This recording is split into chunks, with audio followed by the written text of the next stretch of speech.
বাহরাইনের এই যুদ্ধ পরিস্থিতিতে জানি না কোথা থেকে সকালবেলায় জানলায় হাজির হয় এরা। হয়তো এরাও ঘর ছাড়া।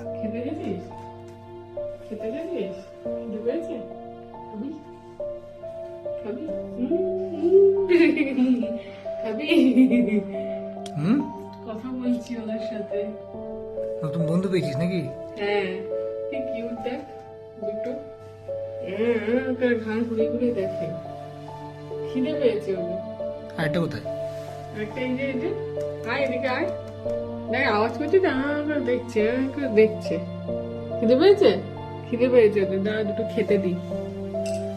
এই যুদ্ধ পরিস্থিতিতে আমাদের তো তাও মাথায় ছাদ আছে। একবার ঈদের কথা ভাবুন তো, কি প্রচণ্ড লড়াই করে চলেছে শুধু বেঁচে থাকার জন্য। আর আমরা একটুতেই হেরে যাই নাকি? যাই হোক, নতুন দুজন বন্ধু হলো। সাথে থাকবেন, দেখা হচ্ছে পরের গল্পে।